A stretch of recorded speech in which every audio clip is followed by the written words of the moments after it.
Welcome to the eCom Collab Club podcast, where e-commerce founders and operators share the mistakes that drained their cash, wasted their time, and nearly broke their brains, so you could avoid that pain. Fucking great. No one ever listens to me. Hosted by Adam Pearce, co-founder of the eCom Collab Club, and Blend Commerce, the Shopify CRO agency. All right, guys. Well, welcome to the next episode of the eCom Collab Club podcast. And today we have a guest who understands what it actually takes to build a consumer brand when every pound matters. So Alex Webster is the co-founder and managing director of Genie Drinks. Now, over the last few years, he's helped grow Genie from an ambitious startup into a nationally distributed challenger brand, raising investment, winning retail listings, launching TV campaigns, and navigating all the commercial realities that come with scaling a modern consumer business. And today, we're going to lift the lid behind the LinkedIn growth stories and talk about the numbers, decisions, and trade-offs that actually drive sustainable growth right after this. I would love to help you with a free 15-minute session to talk about you and your space and help you out. While you're building your audience, High Level is building your business behind the scenes. I would love to help you with a free 15-minute session. Because when your audience grows, so do the messages. While you're creating, High Level's conversation AI keeps every new lead moving. The moment a follower reaches out, conversation AI is already responding, trained to know the details of your business, with your tone and style built in. Whether it's text messages, Instagram DMs, or even WhatsApp, Conversation AI learns your business, answers questions, and books appointments automatically. Let Conversation AI handle the day-to-day, so you have more time to be you. Visit gohighlevel.com/ecom collab club for an extended free trial. Alex, welcome back. It's been a while since we talked on eCom Collab Club podcast. Well, thank you for having me, Adam. Good to see you. You too. And look, thank you for coming on. I mean, look, as you know already, I'm a big fan of Genie anyway, from a personal level. But I think, look, for people that obviously don't know you, it'd be great if you can sort of give us a bit of an introduction to you. And then I've obviously got some questions that I want to run through with you today. That's all right. Yeah, no problem.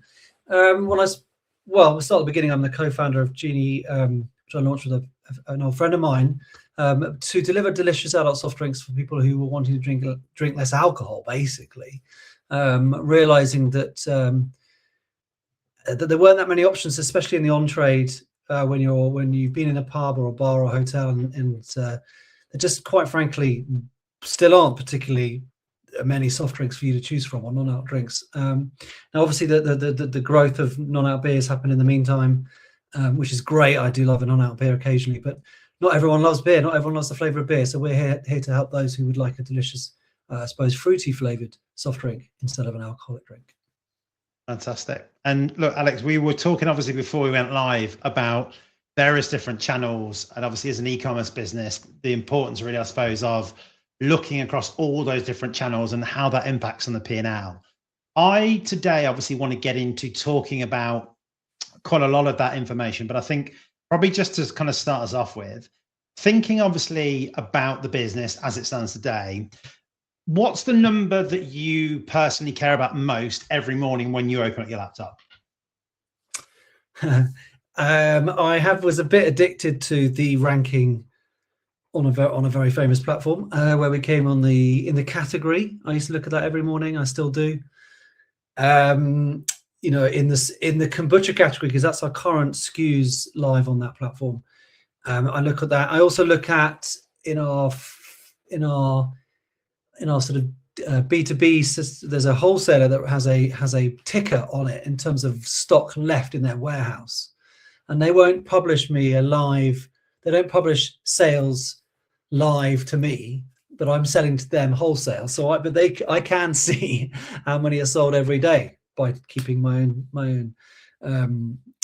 tracking my own sales. To the number changes every day. In fact, it changes during the day. So I look at that every morning and I'm like, oh my God, we've sold because I then know there's a purchase order coming. So I'm like, oh my God, I'm expecting a purchase order today because they've sold out of that flavor and that flavor and that flavor. So great. So those are the two places I look every morning. to be honest, at the moment, and still have been doing that for quite a while now. Do you think there's any, obviously you've been to Ecom Collabs and you've been part of the show before, obviously thinking about the e-commerce space in general, are there any particular metrics that you just look, I can't wrap my head around why people obsess so much over that particular number, for example? It's a good question. I suppose it's about, there's a pricing, and when it comes to direct to consumer and e-commerce, you've got to be well priced, and you've got to, so that number, do you include delivery? Do you bundle it in a certain way? What is the consumer seeing? And I suppose I do sort of try and make sure that it's the barrier to entry for that purchase decision is as low as possible. Do I bundle it? I've done loads of different, but in fact, the bundler app, there's many available bundling apps, let's call them, are very useful because you can sell 3, 6, 9, whatever the consumer wants. You want to give them what they want to them. So do they want to buy single units? Do they want to buy a pack of 12? Do they want to buy 24 or 36? Maybe having the party, they can order 6 boxes, but you've got to make that super easy for them to do. And everyone's very used these days to very slick websites, and I think that journey, that consumer journey from touch point A, website name, be it on a mobile or on your laptop, to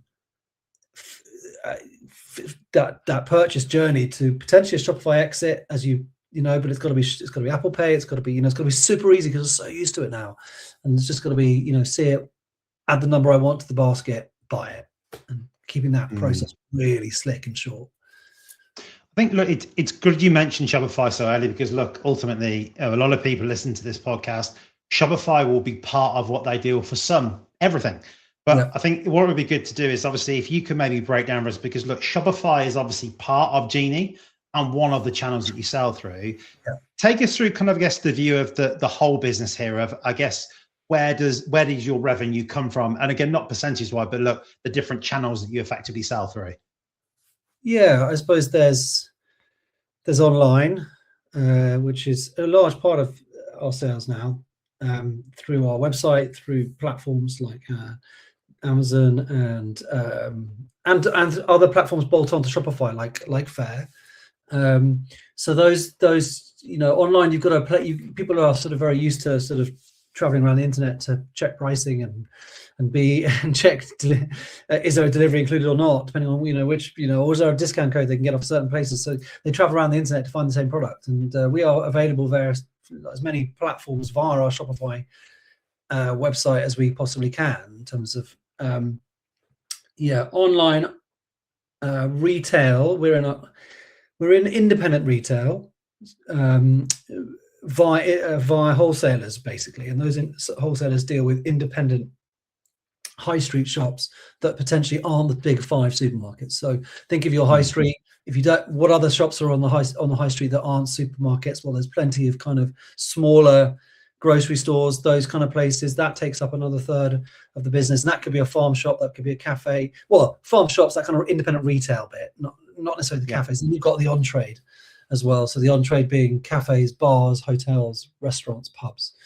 And then I suppose the fourth bit is export. We do export to 4 countries. So that is the mix. I'd say it's almost online, off-trade, on-trade, re-export is kind of almost 25% each. I mean, to be honest, it really is. But then it depends, it depends on the time of year. We're a drinks company. It's warmer in England between May and September. So our England allegedly most of the time. But then obviously in the winter months, then export sales go up because we're in a Mexican supermarket. So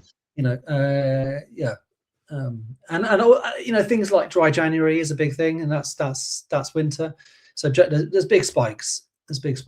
And in terms of those, what I guess the 2 questions here is, which one do you think is the most challenging to manage overall, and which one is the most enjoyable as a channel to work in as a business founder? Of those 4 channels, well, I mean, independent retail is, retail full stop. I mean, I think you talk about if I was going to raise money again tomorrow, what would I spend it on? I'd probably spend it on salespeople and account managers to drive those sales in independent retail. Ultimately, you need feet on the street. You need, people buy off people generally. I find there's a relationship to build with these end users who are going to resell your drinks or your product. And so I think that's a hard one to keep on that shelf, because another brand will raise more money than you do and have more staff, and they'll eventually kick you out because there's only one fridge in that shop or that farm shop or that. So having a really good field sales strategy is very important to keep that the sort of independent retail sort of channel really motoring, and that's how you can get your distribution up significantly. There are thousands and thousands of grocery stores on every high street across the country, and so you can get your distribution into the many thousands by really nailing that distribution. So it's a two-pronged approach, because where does the grocery store owner look? He looks on the brochure of the wholesaler, so you've got to do some marketing there, but he also looks he's also responding to demand in his shop. So there's some sort of online presence that's driving the consumer into that shop to buy it. So it's quite a multi-pronged approach to try and to do it. So it's hard. Because I'm going to say on that front, is that quite difficult then? And I want to come back to Shopify in a second, but in terms of Shopify store, ultimately, I guess, from your perspective, the site has to be both a transactional asset in the sense of that people can buy from it, but equally, does it also have to double up as a branding asset to keep that wholesale independent retail going as well? And how do you balance that? Well, 100%, because I think we're very used to going new brand. What does it look like on the website? How does the website look? Can I find it? Yes, I can find it easily. That's important. There it is. Oh, it looks the same. The touch points all look the same. That's good. That's reassuring. What's the brand story? I think the consumer's far more aware of what they consume these days, which is great after COVID, etc. So they're sort of interrogating the ingredients a bit more. I think that so you need to be your retail strategy, your brand has to be kind of, you've got to walk the walk and talk the talk of your brand first, and then go into your retail strategy, because people are going to interrogate you once you're out there, right? And it has to all look right across all the touch points. So your the real estate on your product has to tell the same sort of story and the same tone and the same as your website and all of the touch points that consumer is going to find you on. So and Instagram and social media in general. So it's all got to join up, and that's why we did a rebrand about 4 years ago, because we felt that our brand wasn't joined up in that way. It didn't look consistent at every touch point, and I think it does now, because we did a rebrand with a very, very good branding agency. Excellent. Okay, well let's talk about obviously platforms and obviously software and subscriptions stuff. And I think when it comes to the e-com side, I think particularly with Shopify, would you say that sometimes with e-com, it feels like you are just gathering a bunch of subscriptions to different platforms and services? And obviously, when that happens, how do are you actively being able to manage and understand what value each of those is adding to obviously the P&L? I mean, there's definitely that scenario where you have a whole bunch of subscriptions very quickly, and you're not sure which one is which lever is the best one to pull. But it does become clear after a while which one is driving the revenue and helping you grow the company. So I've had crumbs, I think at least probably 40 apps on Shopify, and you can tell when. In fact, I think the website actually tells you when you last logged in or last sort of activated it, and so that's quite a good indicator of, oh my god, I haven't used that for 6 months. I'm going to get that wasn't useful, or that hasn't been used. You also, some of these Shopify apps will bill you according to the usage effectively, and so you can quickly understand which one is the one that's being used the most. And Shopify integrations are great. I do think for me, Shopify's the if you're going to do a consumer brand, it's got to be a Shopify website for me, because so many services are built for Shopify, so you can plug whatever you want in. And I like those ones that, as I said, kind of bundle and enable you to bundle SKUs. So you may only have a certain SKU in your warehouse, but you can slice and dice your SKUs however you wish via these apps on Shopify. And I think there's so many others I can think of that you just got to have the pain point and think, whoa, is there an app for that on the Shopify? There'll be an app to fix it. Yeah, absolutely. So, but it has to be a return on the investment, and some of them are expensive. And I think it depends on how the business is going. But for us, you always got an eye on cash flow and return on investment. So, which is the fastest to do that, and perhaps which is probably the most affordable first. Is there a long-term commitment? Ideally, there's a trial period. You can see it. Is it user friendly? Yes, it is. Oh no, it's really clunky. Not using that. But I am using this. So there's loads of sort of decisions to be made, and you try and give yourself enough time to make the decisions. Yeah. Because on the app front, I mean, look, there will be people listening to CEO from the different app companies that are out there, and obviously look, we're sponsored by a couple of them as well. Yeah. I wanted to ask you from your perspective, from brand side. There has been a lot of work over the past couple of years to try and make sure that apps integrate with one another and play nicely together. And for example, if you take Klaviyo, from a marketing point of view, a lot of work has been done there to make sure that different apps like Recharge from get together nicely. Yeah. When you're looking at different apps, is that something that you would say is high up on the priority about getting things to play nicely? Or are you more thinking of individually, what's the ROI from this particular thing that this guy, lady is trying to get me to install on the site? No, yeah, I think they've got to. No, if the friction is reduced so that there's no technical issue moving forward for integration between apps, I think that is a real benefit, a bonus, definitely. I've installed ones where it's a delivery app, but it's also a messaging app. So, and they didn't necessarily talk to each other that well. So it was clunky. It was clunky, and I had to slightly sort of, square peg round hole it in the messaging and the way it was displayed on the website, because it was wrong, but it didn't quite. That was a few years ago because they weren't quite in sync, and so that was a learning curve. For sure. And it was basically same day delivery stuff, so you could actually get a delivery of Genie, sort of think it, get it, super quick. I've stopped doing that. I have those moments sometimes when I want a can of it and I order through Ocado. I don't have that magic button, unfortunately. Well, Ocado is a great thing for us. I think that's they have great reach, Ocado, and we it's ultimately, I suppose that's the value chain thing, isn't it? It's me and supermarket. It's not me wholesaler supermarket or me wholesaler consumer. So it comes out at a good price.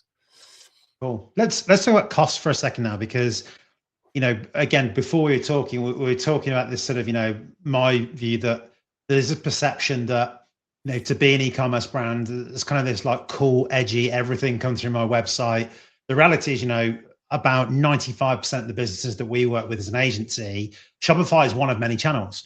But I think from a cost point of view, is there a cost of running a brand that dabbles in e-commerce or is involved in e-commerce that you think sort of slowly creeps up on founders, or maybe one that has creeped upon you as you've scaled, that you go, Jesus, like, where did this come from and why are we spending so much on X, Y, or Z? Yes, I mean there's loads of those sneaky costs that build up. Not necessarily kind of platform ones. I think there's other ones of running a brand. Obviously, there's legal fees to make sure your brand is protected. They sneak up, to be honest. I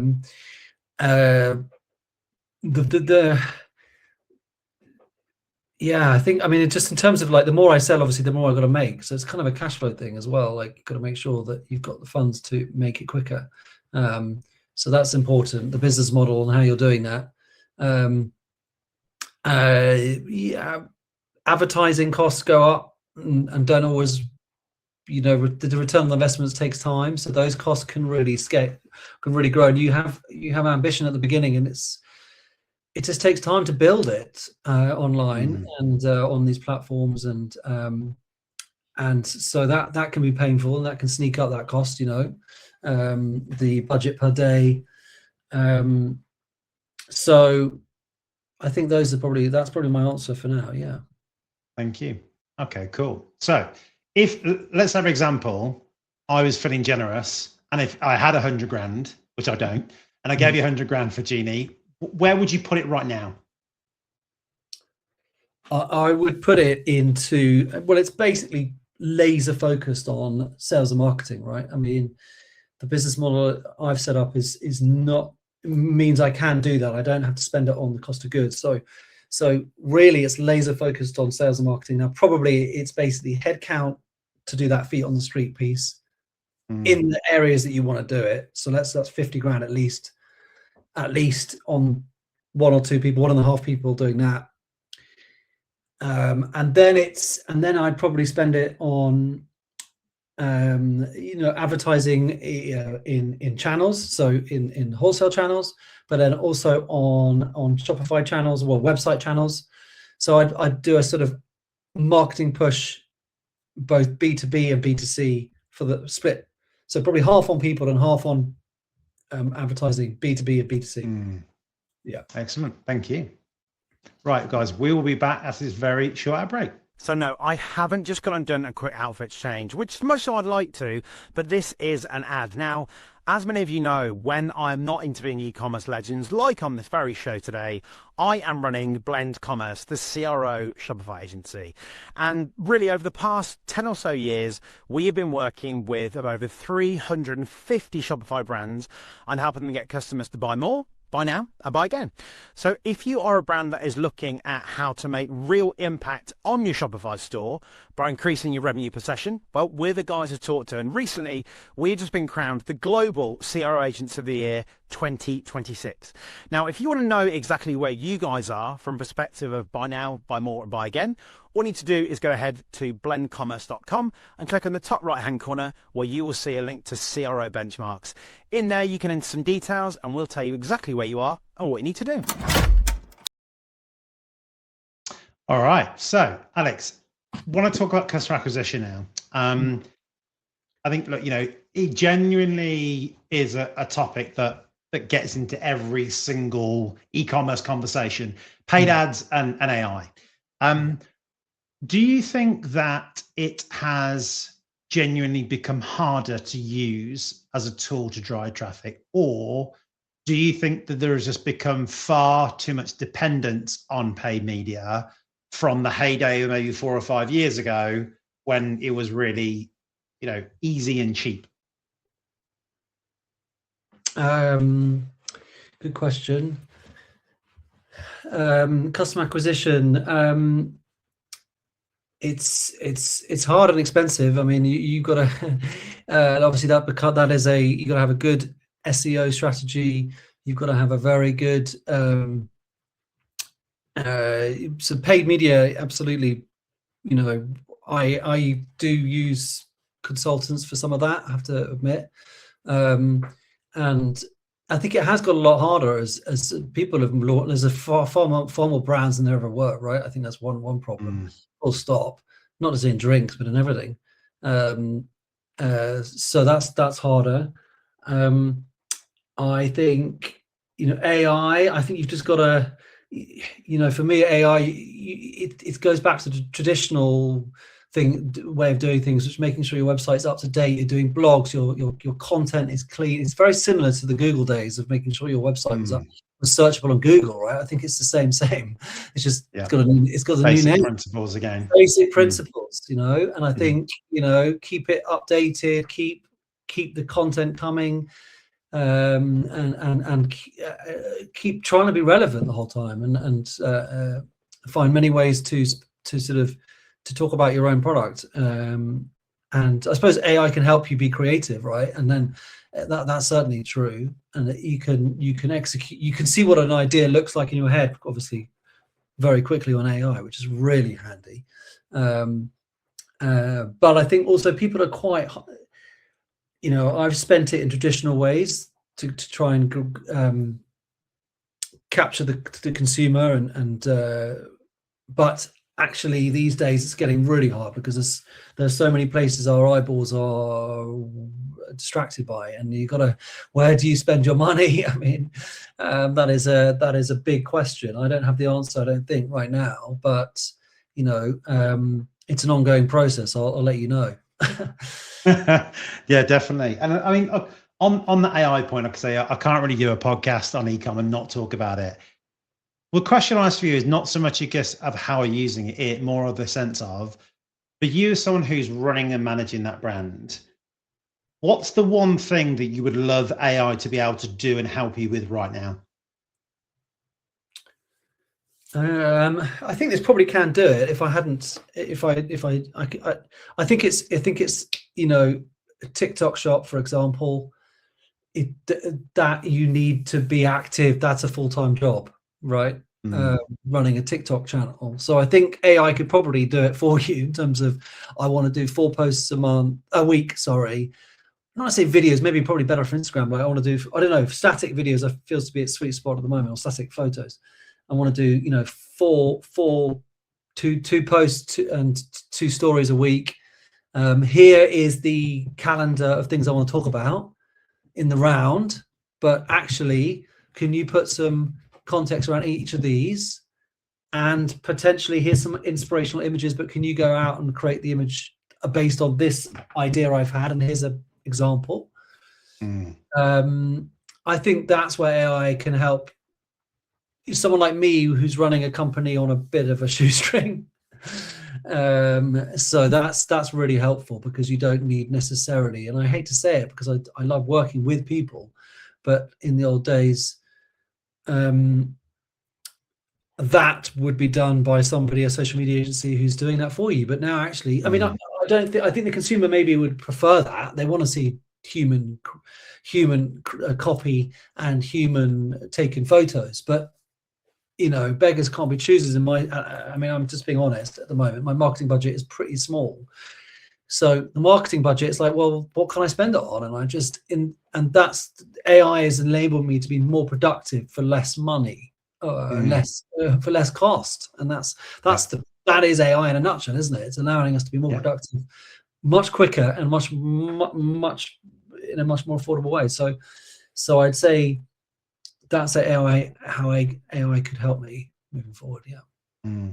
I want to talk at the pub now. So let's say, for example, me and you meet in the pub. We're both drinking Genie, of course. And one of the guys that we meet, he said, I've just spent 50 grand on XYZ car. And you and I look at each other and go, Jesus, I wouldn't be spending money on that right now.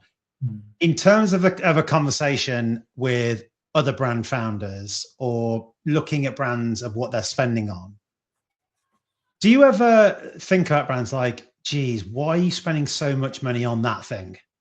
Do you think there's anything out there at the minute that people sort of over-invest in at maybe too soon, or even too late, I suppose? Yes. I mean, I do think sometimes I see big activations of brands, and I think, I suppose one would be like, I'm spending 40 grand on a festival stand in this pub, and one of my mates says, I'm going to a festival, I'm going to do a big activation, right? And I'm going to do it, and I spend £40,000 on that activation with staff, with bells and whistles on the exhibition stand.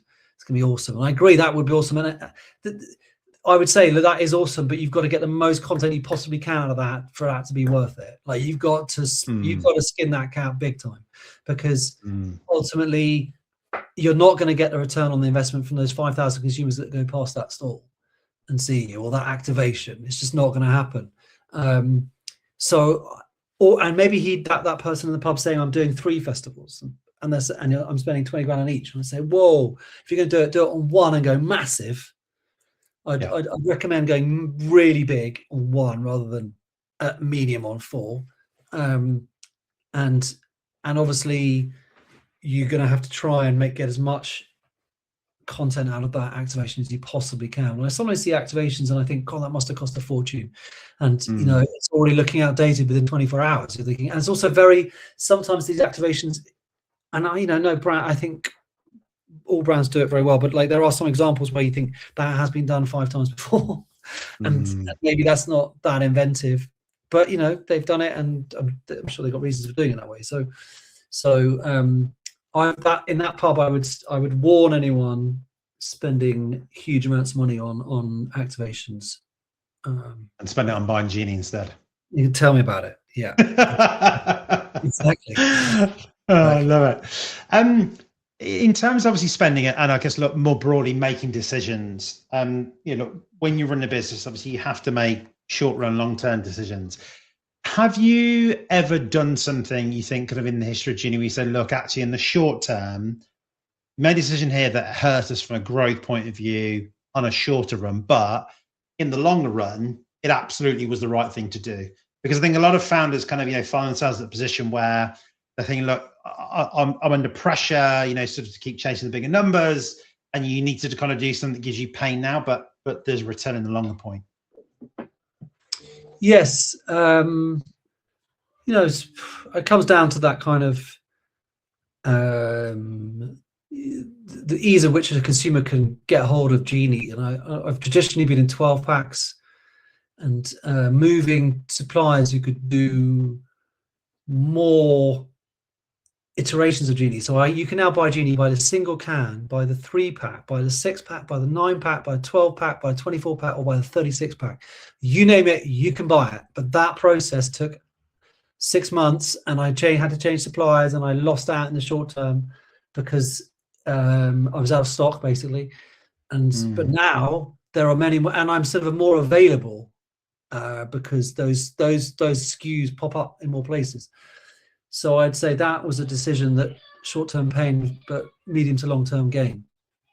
Because I think it's probably something that's quite common, isn't it? Is ultimately, when you start out with a vision of how you're going to sell something, ultimately you don't get to make that decision longer term, do you? Because the consumer ends up making that decision for you.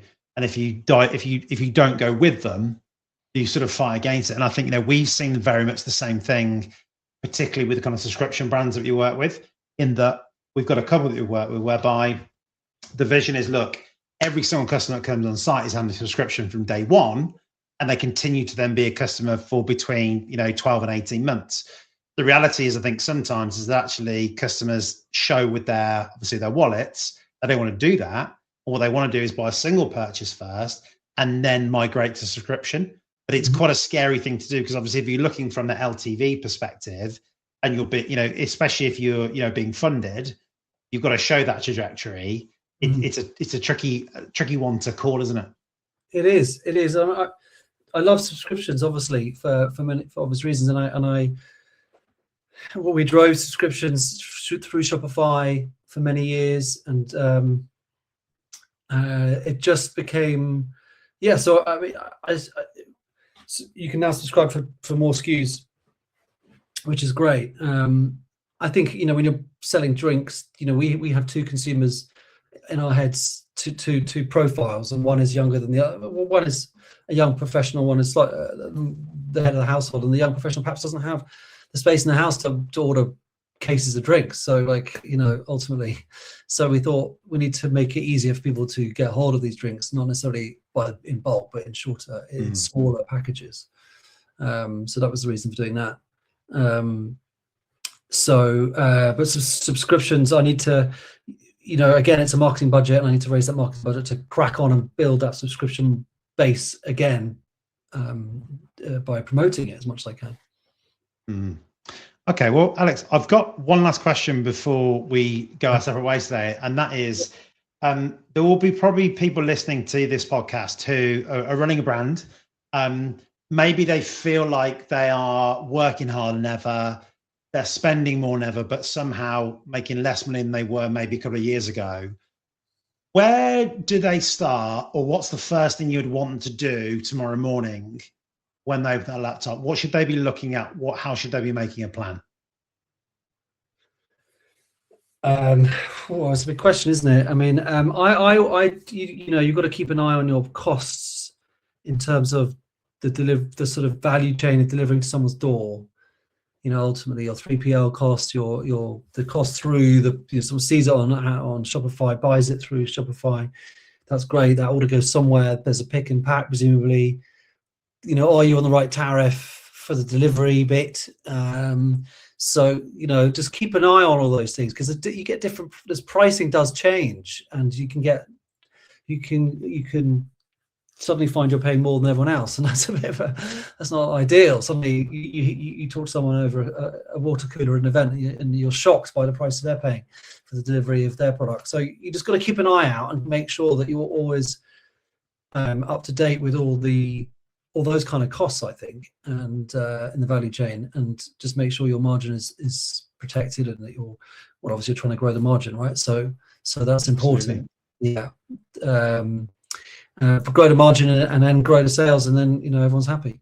So try and keep obviously I'm always trying to keep my retail price as low as possible, but it's that game in this kind of industry where the more you make, the cheaper the product comes, so you can build the margin the other way. But that involves cash flow and fundraising and partnerships. So it is one of those kind of seesaw things. You've got to make sure everything's working at a nice equilibrium, so that you don't upset the business in any way. If you sell too fast, you're going to have an issue. You might go out of stock, and then you've got to bet. It's a very fine line to make sure it really, really works. Absolutely. Well, look, Alex, thank you so much for coming back on.